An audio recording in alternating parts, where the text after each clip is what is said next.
Hello everyone. In this video, we are going to learn the first 10 words of the Longman Communication 3000. The Longman Communication 3000 is a list of the 3000 most frequent words in both spoken and written English. Unfortunately though, it doesn't come with definitions and examples. So, you'll need to look up for each word one by one, which can be extremely time-consuming. To save you the effort, I've summarized the meanings and examples for each word meticulously. This video has two parts. First, we are going to look at the definitions and examples of each word, one by one. In the second part, a short quiz will help you to review and remember all the definitions that you've learned. Additionally, there are sometimes short clips from known movies or series to give you an idea of how a word or phrase have been used in real life. Maybe you should devise our next battle plan while you're about it. Without further ado, let's get it started. Okay, so the first word that we are going to take a look at is A. This definition of a is used for times when we are talking about someone or something that has not been mentioned before. For example, in the sentence, there is a Mr. Tom Wilkins on the phone. The audience doesn't know which Mr. Tom Wilkins is being referred to. Therefore, we use a before Mr. Tom Wilkins. Same rule applies for the sentence, there's a visitor for you. The second meaning of a is used to show that you are referring to a general type of person or thing that is not specific. For example, I want to train to be an engineer. Here, engineer refers to any type of engineer. Another example is, I saw a dog in the park. Similar to engineer, dog in this example can refer to any type of dog regardless of their race, color, size, or gender. The third way of using a is to refer to all things of a particular type. For example, in the sentence, a square has four sides. A square refers to all squares. Or, in the sentence, a child needs love and affection. Child refers to all the child. The fourth meaning of a is used when referring to one item or a group of items as a whole. For example, £1,000. A few weeks from now, I'll be in Venice. I'll fetch you a cup and saucer. Learning to bake is often a process of trial and error until you get it right. Keep in mind, for nouns that are mentioned together very often, the second a can be removed. The fifth usage of a is for times when we want to talk about regular intervals of time or units of measurement. Examples of this are, I get paid once a month. The eggs cost $2 a dozen, and apples are $3 a kilogram. The sixth meaning of a is used for times when we want to add an adjective or a descriptive phrase before an uncountable noun. For example, if you want to add surprising amount to the sentence, there was excitement in the room, you should add an a before surprising amount. Thus, your whole sentence will be, there was a surprising amount of excitement in the room. Similarly, you can add deep to the sentence. She felt sadness after hearing the news.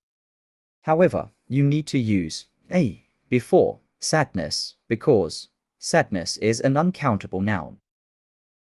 The seventh meaning of a is used before the name of a drink to refer to a cup or glass of that drink.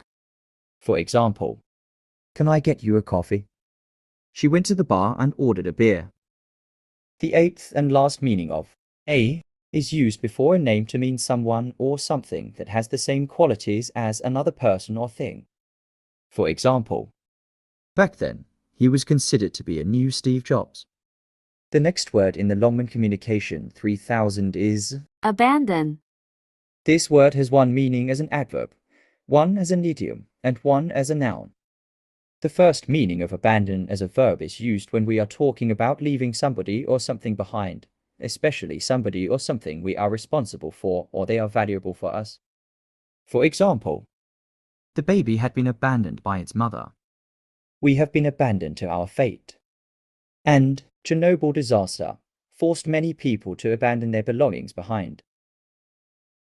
Guys, keep in mind, both the past simple and past participle of this verb are made with ed.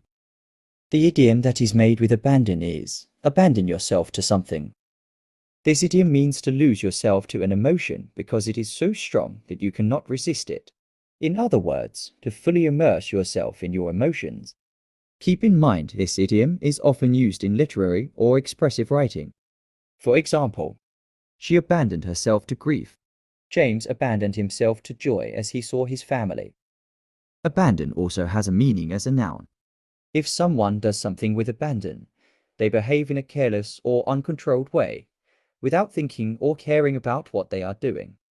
For example, they drank and smoked with reckless abandon. He spent money with careless abandon. She painted with wild abandon, throwing colors onto the canvas without any hesitation. They told stories late into the night with carefree abandon, forgetting about the time. The next word that we are going to take a look at is ability, this word has only one meaning as a noun. It refers to the state of being able to do something. For example, the test measures your mathematical ability.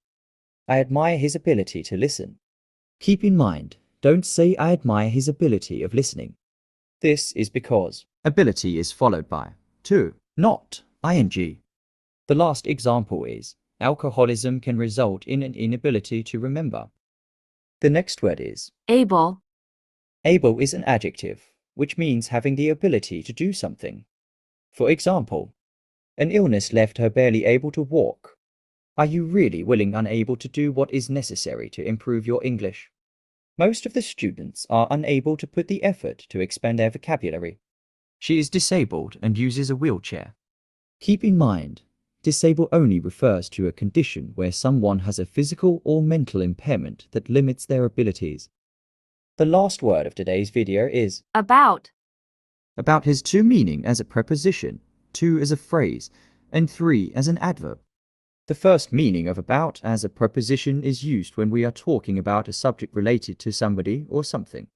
For example, a book about flowers.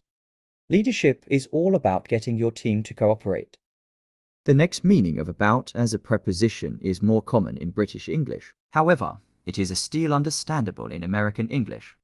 It means in many different directions around a particular place. For example, they wondered about the town. The first phrase that is created by about is while you're about it.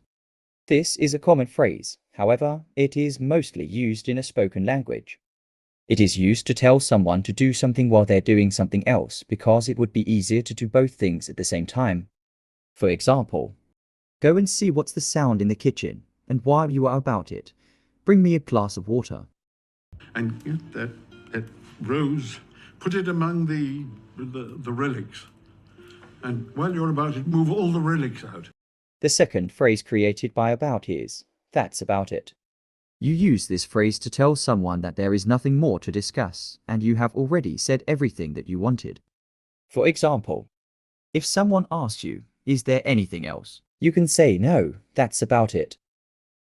Our paths crossed. That's about it. The first meaning of about is the same as almost or approximately. For example, this car costs about $20,000. I'll be there in about an hour. The second meaning of about as an adverb is used to indicate that something is on the verge of happening. For example, the show is about to start. She was about to call you when you walked in. I'm just about to finish this project. The third meaning of about as an adverb is used to talk about times where something is happening in the vicinity of something else. For example, he was looking about for his keys. Keep in mind this meaning is more common in British English. The next word in today's list is above, this word has three meanings as a preposition and adverb, three as an idiom, and one as an adjective. Its first meaning as a preposition is used to refer to a higher place or position than something or somebody, or more than something. For example, the water came above our knees. I rate her above most other players of her age. Inflation is above 6%. The second meaning of above as a preposition is used when someone is too good or too honest to do something. For example, in the sentence, he's above suspicion, it means that he is completely trusted. Or in the sentence, she's not above lying when it suits her, it means she lies when there are benefits for her. The third meaning of above is used to refer to a louder or clearer sound than other sounds. For example, you can always hear her voice above everybody else's. I couldn't hear her above the noise of the traffic. The first idiom that is made with above is above all. This idiom means most important of all, or especially. An example of this idiom is above all, keep in touch. This idiom means having too high an opinion of yourself, and it is disapproving. For example, ever since she got that promotion, she's been acting above herself, as if she's too good to talk to us. This idiom means in addition to something. For example, he gets a travel allowance over and above his existing salary. After a long consultation with my colleague, Sir Bron, I finally found a suitable reward for the services you've provided over and above what might be considered reasonable. The first and only meaning of above as an adjective is used to refer to a mentioned or printed text previously in a letter, book, etc. For example, please write to us at the above address. The next word that we are going to take a look at is abroad. Abroad is only used as an adverb. It means in or to a foreign country. For example, she worked abroad for a year. The first meaning of absence is used to refer to the fact that somebody or something is not existing or not being available. For example, I was surprised by the absence of any women on the board of directors. The case was dismissed in the absence of any definite proof. The first idiom that is made with absence is absence makes the heart grow fonder. This idiom is used to say that when you are away from somebody that you love them even more. For example, after spending a month apart during a business trip, I realized how much I miss my girlfriend. I guess it's true what they say. Absence makes the heart grow fonder. The second idiom that is made with absence is conspicuous by your absence. It means that someone's absence is particularly noticeable and draws attention. For example, he was conspicuous by his absence at the wedding, given that he was the groom's best friend. The ninth word that we are going to take a look at is absolute. This word has 6 meanings as an adjective. First, it means total and complete. For example, clean water is an absolute necessity. I've joined a class for absolute beginners. You're wrong, she said with absolute certainty. The second meaning of absolute is used to give emphasis to what you are saying. This usage is more common in spoken English. For example, we must keep costs to an absolute minimum. This room is an absolute disgrace. You must earn an absolute fortune to fix this issue. The third meaning of absolute is the same as definite and without any doubt. For example, there was no absolute proof. He taught us that the laws of physics were absolute. The fourth meaning of absolute refers to a final status of a legal decision. For example, the divorce became absolute last week. Fifth meaning of absolute is not limited in any way. For example, absolute power/authority, an absolute ruler or monarchy equals one with no limit to their power. The sixth meaning of absolute refers to something that exists or is measured independently without relation to anything else.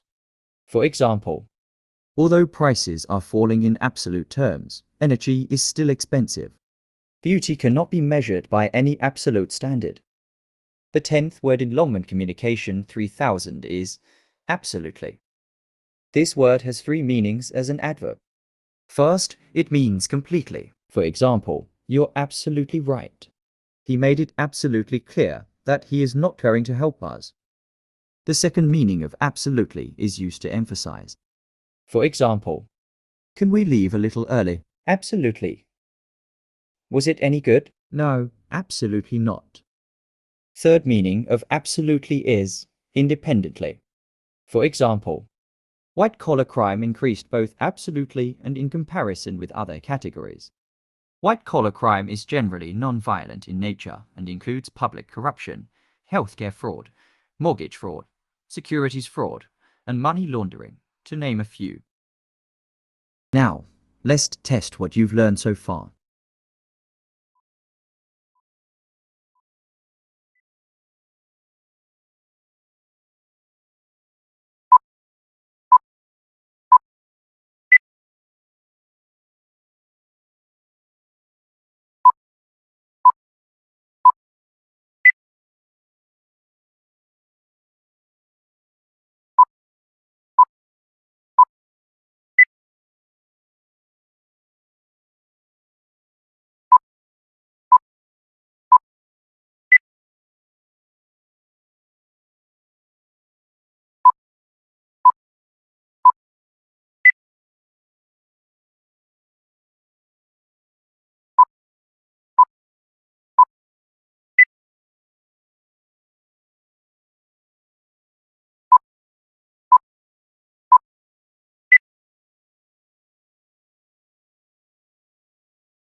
That was the end of today's video. If you find this video helpful, please consider subscribing and leaving a comment down below.